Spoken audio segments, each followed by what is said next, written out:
যারা তাকে প্রকাশ্য দিবালোকে এটাই কি আমাদের আপনার সম্মান দিয়েছে।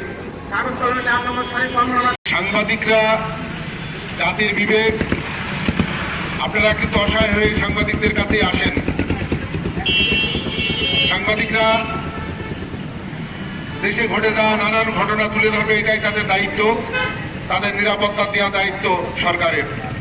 আসলে যারা সন্ত্রাসী কর্মকাণ্ড করে তাদের কোনো দল নেই, তারা কোনো দলের লোক হতে পারে না। তাই আমাদের আহ্বান, সাংবাদিক তুহিন হত্যার সাথে যে বা যারা জড়িত থাকুক, যত শক্তিশালী হোক, তাদেরকে আইনের আওতায় নিয়ে এসে দৃষ্টান্তমূলক শাস্তির ব্যবস্থা করবে সরকার। আমরা জেনেছি ইতিমধ্যে তুহিন হত্যাকাণ্ডে জড়িত কয়েকজনকে গ্রেফতার করা হয়েছে। আমরা চাই তাদের গ্রেফতার যেমন করা হয়েছে তাদের বিচার দ্রুত আইনে করা হোক। এইটাই বিচার নেতারও থানায় থানায় না করা হয়।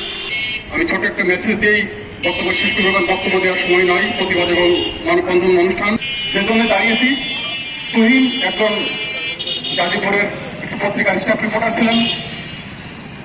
সাংবাদিকরা যদি চাঁদাবাজের বিষয়ে অন্যের বিরুদ্ধে এবং তারা যদি বাজে কিছুর বিরুদ্ধে যদি দাঁড়াতেই না হয়, তাদের সাংবাদিকতা করার দরকার নেই। তার অপরাধ ছিল এটাই। কিন্তু আমরা দেখেছি অনেকে এটাকে অন্যভাবে সাজিয়ে গুছিয়ে অন্যভাবে বায়াস করার চেষ্টা করছে। আমাদের পরিষ্কার কথা,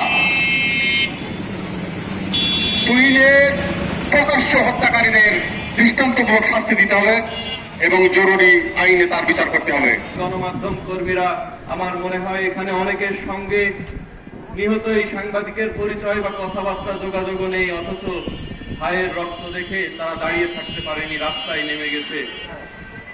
এভাবেই সাংবাদিকরাই সাংবাদিকদের পাশে থেকেছে। তারপরেও একটা কথা আমরা খুব ভালো করেই জানি, আসলে সাংবাদিকদের বন্ধু হয় না। যেমনটি শামসুজ্জোহা পলাশ ভাই বলছিলেন, আসলেই সাংবাদিকদের বন্ধু হয় না।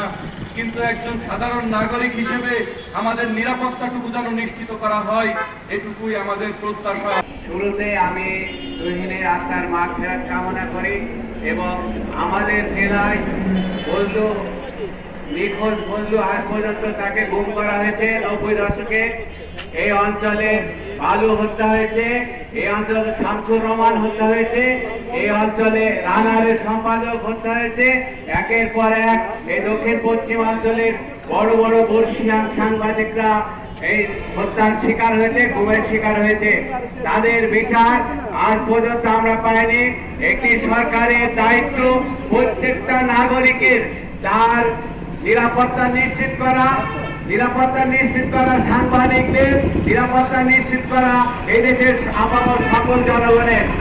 একটা মানুষ প্রকাশ্যে যখন কুপিয়ে চাপাতিতে কুপিয়ে হত্যা করছে, তখন আমাদের দেশের মানুষ যারা এত পরিমাণ ভয় পেয়েছে যে ওই তাদের সামনে কেউ এগিয়ে যেতে পারেনি। আমি বলবো এখন থেকে আপনারা সোচ্চার হন, অন্তত দূরে থেকে চিল্লাচিল্লি করবেন যদি কারো প্রতি আক্রমণ করে।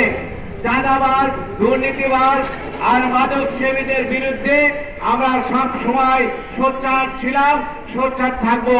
শুধু গ্রেফতার করলেই হবে না, আইনের ভাগ করতে যেন বের হতে পারে না। তুমি আমার হাত কেটে দিলেও কলম থামবে না, পা কেটে ফেললেও রাস্তায় বসাতে গেল দিকে, তবু সাংবাদিকদের আন্দোলন চলবে অবিরাম। তুমি আমায় বোমা মেরে শরীরটাকে ছিন্ন ভিন্ন করে দিতে পারো, তাতেও আন্দোলন স্থগিত হবে না। যারা হত্যা করেছে, আপনারা বক্তাদের কাছে ইতিপূর্বে শুনেছেন, 7 জনকে গ্রেপ্তার করা হয়েছে। তাদেরকে দ্রুত আইনে বিচার করার দাবি জানাচ্ছি। সেই সাথে আরো কেউ এই হত্যাকাণ্ডের সাথে যুক্ত থাকে, তাদেরকে আইনের আওতায় আনার জন্য অনুরোধ করছি। চুয়াডাঙ্গা সহ দেশের বিভিন্ন প্রান্তে যে ঘটনাগুলো ঘটছে, তার চিত্র যে বিষয়গুলো এসছে, আমাদের পুলিশ প্রশাসন সেখানে কাছেই ছিল, আমরা যতটুকু জানতে পেরেছি। তো তারা কিন্তু গ্রেপ্তার করেছেন। আমরা চাই পুলিশ প্রশাসন তারা আরো সক্রিয় হয়ে যেন সুন্দরভাবে সাধারণ মানুষ চলাফেরা